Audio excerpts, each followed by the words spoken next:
WWF Raw for the Xbox was alright. The sequel, Raw 2, was starting to get things on track. So, what does WWE and THQ do next? They start back over from the beginning. And what does that mean for the consumer? Well, in my opinion, the worst WWE game on the Xbox. And if you haven't played it, you might be wondering why. Well, let's take a look.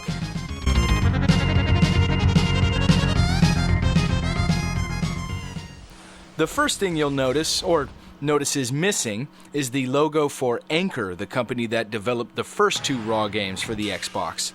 And that's because they decided to have the Chicago-based company, Studio Gigante, take care of creating WrestleMania 21. The company only developed two games before going out of business, this being one and the other a fighting game for the Xbox entitled Tao Feng Fist of the Lotus. The intro shows off the really impressive visuals that WrestleMania 21 offers, and honestly, just from watching this, you kind of get the impression that this is shaping up to be a great game. One thing that bothers me is when volume levels fluctuate throughout a game. The intro is really low, which would cause most people to turn up their TV volume, but then the title screen comes on and it's obnoxiously loud.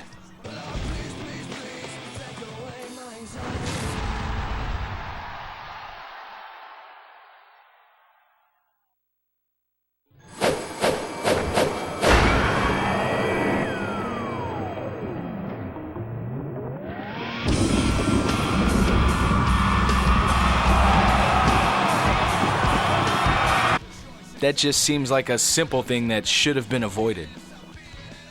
The roster is missing a few people. You got Hurricane, but no Rosie, Christian, but no Tomko, Rene Dupree, but no Conway. It just feels a little lacking. I do appreciate the Diva selection, however. Jazz, Lita, Jackie, Nydia, Stacy Keibler, and Trish Stratus all made the cut. We've also got a few legends in the game, most of which need to be purchased in the shop zone. Greats like Andre the Giant, Bret Hart, Mankind, Snuka, and The Rock are all here. Ultimately, it's a pretty decent roster.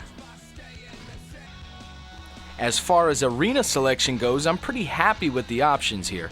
Everything you would expect is here, like Raw, SmackDown, and pay-per-view sets, but we also get some unique selections like the gym, basement, and training facility. Now, it's kind of strange to be fighting in a WWE ring down in a commercial building's basement, but in a game that's lacking in the options department, I'll take what I can get. And this is the closest thing we actually get to a backstage area.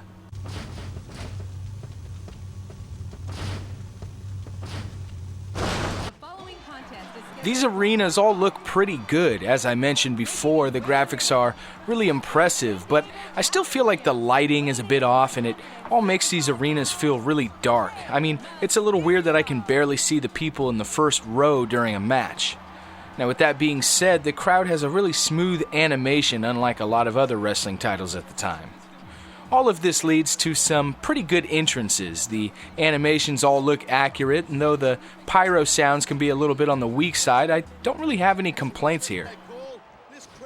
Now, this is where things start to go downhill. When a match starts, it's easy to tell right off the bat that this game is slow. Everything is slow. You tap the attack button and your wrestler just takes his sweet time with the punches.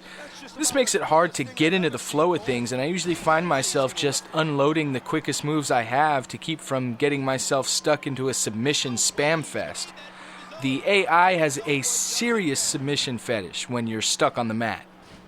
This can get extremely frustrating, as it can often be hard to get up, so you're stuck in a down position while your opponent keeps locking on the same hold over and over again.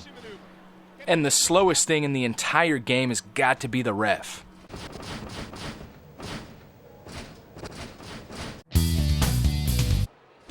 The basic button layout goes A for grapple, tap it for quick, hold it for strong, X to attack, Y to run, and B is your specialty grapple when tapped and submission when you hold it. Now, this sounds pretty structured and makes for a layout kind of similar to those seen in the N64 THQ titles, but it just doesn't translate in this game. You can climb out of the ring with the left trigger, Irish whip with the black button, taunt with the left analog stick, and also use the triggers for reversals, which are prompted by a little blue icon that appears under your special meter. You get finishers by filling your heat meter, which doesn't really make much sense if your wrestler's a babyface, so I'm assuming the developers were not huge wrestling fans and weren't familiar with the term.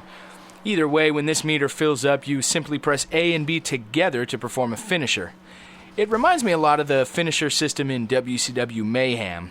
In fact, this entire game kind of reminds me of a mix between the WCW EA games and the Legends of Wrestling games, and that's not really a good thing. And on top of everything, the game can get pretty buggy and the hit detection is pretty bad. The strange buggy traditions continue even after you finish a match. I mean, look how glitchy this is. Those superstars left it all in the ring, and these fans are Here is your winner, Chris Benoit. The load times don't make it any easier. Let's just say you'll spend a lot of time waiting. The camera can get a bit weird too at times, like when outside interference makes its way to the ring and the camera decides it always needs to keep all three wrestlers on screen at the same time. He got caught up in that submission hold. We get a decent amount of match types, but there's no elimination chamber, which would have been nice. But hey, we get a Hell in a Cell, and speaking of Hell in a Cell, it's not that bad. It's not great, but all the basics are here. You can break out of the cell, climb the cell, fall off of the cell, and do it all again. But I had a hard time trying to break the ringside announce tables. In fact, I couldn't even get my opponent onto the table. The ladder match is alright, but you can beat your opponent up using the ladder as a weapon for as long as you want without losing the ladder, which makes it really easy to get your opponent's damage into the red rather quickly and to grab the title for a speedy win. The hardcore match adds weapons to a regular bout, but doesn't really add a whole lot to the gaming experience.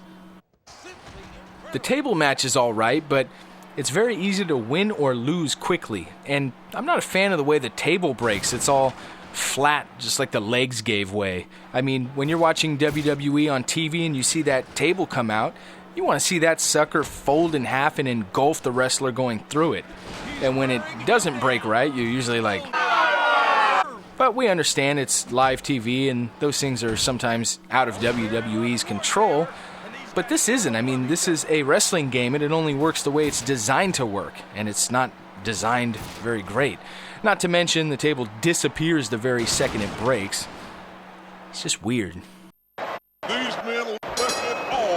As you probably guessed it, the TLC match is just a mix of all three of these mediocre modes.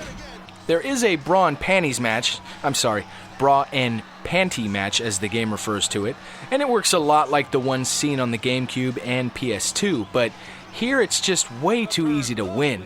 I mean, you can rip your opponent's clothes off instantly. But it's hard to enjoy it from a hospital bed.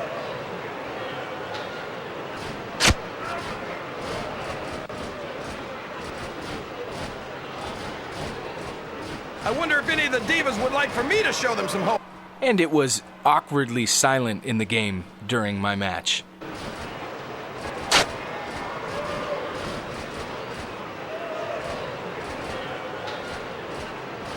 Since when did a live audience not go absolutely nuts for a bra and panties match? The Royal Rumble match is decent, but I'm just bad at it. I had a hard time throwing people out. It's not as smooth as the SmackDown or Day of Reckoning games, but I'm still glad it's here, as this is my favorite way to play multiplayer. The music here is all really good, and some of it appeared in Day of Reckoning and SmackDown vs. Raw. The ringside commentary is actually a bright spot of the game. I feel like they got a lot of audio into each match, and there aren't too many strange long pauses. The Create a Wrestler mode is lacking. The quality of the wrestlers you can create are pretty high and look pretty good, but the options that other wrestling titles offer just aren't here. Another thing that drives me nuts is that in order to preview a selection, you have to actually apply it to your wrestler. So if you want to try different hairstyles, you have to keep going back and forth between menus. I do, however, really enjoy the logo selection for attires. They've got the WCW logo in here, even though it's the last one used after the WWE purchase. There's the NWO white and red, and hell, they even got the LWO and Outsiders logos in the game. All in all, this create mode is pretty lackluster and kind of left me wanting more. After you've created your wrestler, you can start a career mode. The career mode here is actually pretty good in my opinion. The cutscenes are the star of the show. They're fully voiced and feature really good motion capture. You start off as a scrub with a bad attitude wrestling on velocity. As you rise your way through the ranks, you'll make plenty of enemies and win a few titles. The career is fun, but it is linear. There are no branching options or anything to spice things up. Not to mention, you have to win each match or you're forced to start over. Entertainment-wise, it's pretty good, but paired with bad game mechanics, it's understandable why a lot of people didn't like it much. I still think it's worth at least one playthrough. Right? Gee, Booker, you must be some kind of rocket scientist or something. I never would have figured that out on my own. Why don't you just shut your mouth for a minute and listen? I ain't on SmackDown to make friends neither. Far as I'm concerned, this is the minor leagues. I pretty much feel the same way now as I did the first time I played this game. Just disappointed. This game looked so promising in its early stages, but it goes to show that looks aren't everything. And speaking of looks, the visuals are pretty nice even still to this day, but great graphics just couldn't make up for a laggy and unrefined game engine. Unfortunately, this would be the final WWE wrestling game for the Xbox until the SmackDown vs. Raw series made its way to the 360. What would have happened if they just continued where Raw 2 left off? Well, we can't tell for sure, but I can almost guarantee it would have been a lot better than WrestleMania 21. You boys can watch me beat Charlie Haas tonight. In 3 minutes, of course. That's right. Come on.